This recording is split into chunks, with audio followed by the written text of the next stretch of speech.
వీళ్ళకి లేనే లేదు. ఓకే, రైట్ అండి. రైట్ అండి. మరి ఈ దేశకు సంబంధించి మనతో మాట్లాడడానికి ఎస్కే బాజీ గారు ఉన్నారు, ఏపీసీసీ అధికార ప్రతినిధి. నమస్తే అండి ఎస్కే బాజీ గారు. నమస్కారం అమ్మా.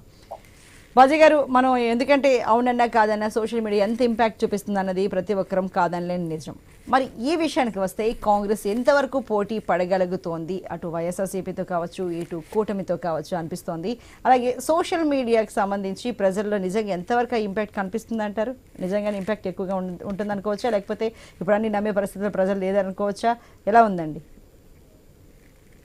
ఖచ్చితంగా సోషల్ మీడియా మొత్తానికి ప్రజల్లో చాలా ఇంపాక్ట్ కలుగజేస్తుందని సందేహం లేదు.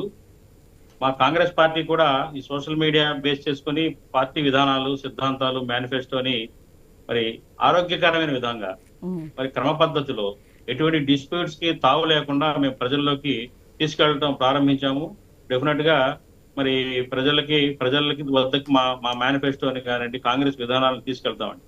అయితే ఈ సందర్భంలో నేను చెప్పదలుచుకుంది ఏంటంటే, సోషల్ మీడియా మంచిగా ఇప్పుడు ఇందాక మన వైసీపీ మిత్రుడు చెప్తున్నారు, మంచిగా మా విధానాలు వాడుతున్నాం. అంతేకాదండి, అదొక్కటే చేయట్లేదు. వాళ్ళు సోషల్ మీడియాలో ఎవరైనా కానీ ప్రభుత్వానికి వ్యతిరేకంగా వాళ్ళు చేసే అన్యాయాలు కానీ, మరి విధ్వంసకరమైన పరిపాలనా విధానం గురించి కానివ్వండి, ప్రజలు ఎవరైతే అన్యాయానికి గురయ్యారో వాళ్ళ బాధలు కానివ్వండి, నీతి బాధలు అన్ని కానీ ఎవరైనా పెట్టుకుంటే వాళ్ళ మీద హెరాస్ చేయటం, కేసులు పెట్టడం, పోలీసుల చేత బెదిరింపులు చేయటం కూడా మనం చూసామండి.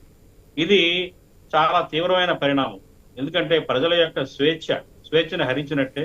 ఇది ప్రజాస్వామ్యానికి గొడ్డలు పెట్టు లాంటిదని నేను భావిస్తా ఉన్నాను. ఎందుకంటే ఇవాళ సోషల్ మీడియా వచ్చిన తర్వాత ప్రతి చిన్న సమస్య కూడా, ఏ గ్రామంలో మారుమూల ఉన్న సమస్యని కూడా ప్రజలు మరి అందరి దృష్టికి తీసుకురావచ్చే ఒక చక్కటి సాధనంగా సోషల్ మీడియా ఉపయోగపడుతుందండి.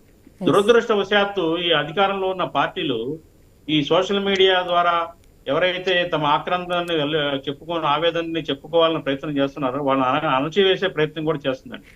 అంతేకాదండి, నేను ఇంకొకరు కూడా చెప్పదలిచాను.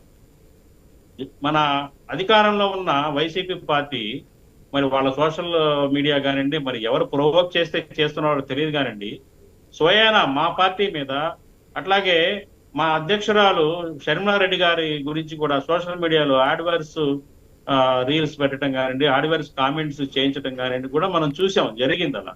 మరి స్వంత చెల్లెల మీద కూడా మరి మమకారం లేకుండా, సొంత చెల్లెలు రక్త సంబంధికులు అనేది లేకుండా సోషల్ మీడియాలో అసభ్యకరమైన పోస్టింగ్లు చేయించడం అనేది మరి ఎంతవరకు కరెక్ట్ అనేది వాళ్ళ విజ్ఞతకే నేను వదిలేస్తా ఉన్నాను. ఎందుకంటే అది తప్పు. ఆరోగ్యకరంగా చేయమనండి. వాళ్ళు ఏం చేశారో, ఏం చేయబోతున్నారో, ప్రజలకు ఏం మేలు చేశారో అది చెప్పుకుంటే సోషల్ మీడియా ద్వారా తప్పులేదండి. కానీ పక్క పార్టీల మీద ఎదురు పార్టీలని డిగ్రేడ్ చేయడం అనే లక్ష్యంగా సోషల్ మీడియా కొన్ని విభాగాలు పనిచేస్తున్నాయి. కొన్ని సోషల్ మీడియా ఓనర్షిప్స్ ని హైర్ చేసుకొని కొనేసి ఈ రకంగా ప్రయత్నాలు చేస్తున్నారండి. దీన్ని నేను తీవ్రంగా ఖండిస్తా ఉన్నాను. ఇది ముమ్మాటికి తప్పు. ఇలా చేయటం రేపు ఇంకో పరిణామాలు కూడా జరగవచ్చు.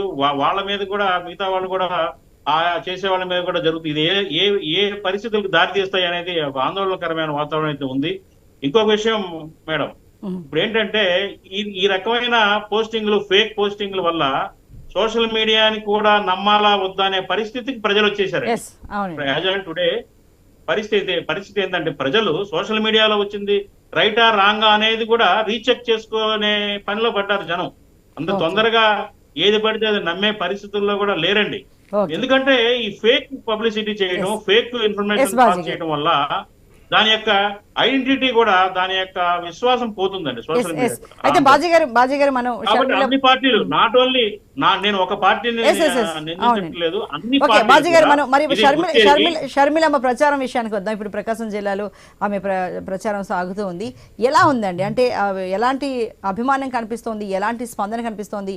ఎందుకంటే షర్మిల రకరకాల బాణాలు సంధిస్తూ ఉన్నారు. కానీ అంటే మొదటి నుంచి షర్మిల చాలా గట్టి పోటీ ఇస్తారు, షర్మిల రాకతో అటు జగన్ పని అయిపోతుంది అని చాలా మంది భావించారు. కానీ అంత పెద్ద ఇంపాక్ట్ లేదని కూడా ఒక రకమైన ఆరోపణ అటువంటివి కూడా వినిపిస్తూ ఉన్నాయి, అలాంటి వాదనలు కూడా వినిపిస్తున్నాయి. దానికి మీ సమాధానం ఏంటండి? కాదండి, ఖచ్చితంగా షర్మిలారెడ్డి గారు కాంగ్రెస్ పార్టీ అధ్యక్షురాలిగా బాధ్యతలు తీసుకున్న తర్వాత మరి కాంగ్రెస్ పార్టీకి ఊపొచ్చిందన్నది వాస్తవం. కాకపోతే ఏంటంటే, గతంలో ఈ రాష్ట్ర విభజన జరిగిన తర్వాత జరిగిన పరిణామాల నేపథ్యంలో కాంగ్రెస్ పార్టీ డెఫినెట్ గా చాలా ఇబ్బందులకు గురైంది, ఒక రకంగా కనుమరుగయ్యే పరిస్థితుల్లోకి వెళ్ళిపోయింది అనేది వాస్తవం. Yes. దాన్ని ఎవరు కాదనలేని సత్యం. అవును. దాన్ని మళ్ళీ మళ్ళీ మేము మళ్ళీ ఈవిడ వచ్చాక, మేడం వచ్చాక దాన్ని మళ్ళీ పునరుజ్జీవం జరుగుతా ఉంది. అది ఒక నైట్ లో, ఓవర్ నైట్ లో అయ్యేది కాదండి. కానీ ఇప్పుడైతే మేము సాధిస్తున్న ఫలితాలు కానివ్వండి, లేకపోతే ప్రజల నుంచి వస్తున్న రెస్పాన్స్, శర్మిలారెడ్డి గారి యొక్క సభలకి జనం వస్తున్న ఆదరణ, ప్రజల్లో చర్చ, ఇదంతా కూడా చూస్తుంటే ఎంతో ఉత్సాహంగా ఉందండి. ఖచ్చితంగా చాలా మార్పు వచ్చింది. ప్రజలు ఇప్పటికీ కూడా మళ్ళీ కాంగ్రెస్ పార్టీ కావాలి, ఈ రాష్ట్రానికి మూడవ ప్రత్యామ్నాయం కాంగ్రెస్ పార్టీయే, ఈ కార్పొరేట్ పార్టీల కంటే, ప్రైవేట్ సంస్థల నడిపే ఈ పార్టీల కంటే కూడా నేషనల్ పార్టీ అయిన కాంగ్రెస్ పార్టీ మెరుగు అనే అభిప్రాయానికి ప్రజలు వస్తున్నారు. ఖచ్చితంగా మేము పూర్వపు ఔన్నత్యాన్ని సాధిస్తామనటంలో ఎటు సందేహం లేదండి. కాదు, కొంచెం టైం పడుతుంది. ఎందుకంటే ఎలక్షన్స్ వెంబటే ముసురుకు వచ్చినాయి. అప్పటికి 175 స్థానాల్లో కూడా మా అలయన్స్ కమ్యూనిస్ట్ పార్టీలతో కలిపి మేము పోటీ చేస్తున్నాము. చాలా చోట్ల గట్టి క్యాండిడేట్స్ ఉన్నారు. మేము ఆశిస్తున్నామండి మంచి ఫలితాలు రావచ్చని. అట్లాగే మున్ముందు కూడా కాంగ్రెస్ పార్టీ ఈ రాష్ట్రంలో ఒక బలీయమైన శక్తిగా అవతరిస్తుందనండి. ఖచ్చితంగా ఇది మనం చూడబోతున్నాం. ఓకే, రైట్ అండి. సతీష్ బాబు గారు, మరి షర్మిల గారు చాలా ప్రశ్నలు సంధిస్తూ ఉన్నారు. అంటే వైఎస్ఆర్ వారసులైతే ప్రజలు ఎందుకు వలస వెళ్తున్నారు, అలాగే అటు వెలుగొండ ప్రాజెక్ట్ ఏమైంది అంటూ ఆమె కొన్ని ప్రశ్నలు అయితే సంధిస్తున్నారు. వీటికి సంబంధించి షర్మిల ప్రచారం ఎలా సాగుతోంది అనిపిస్తోంది? ఎందుకంటే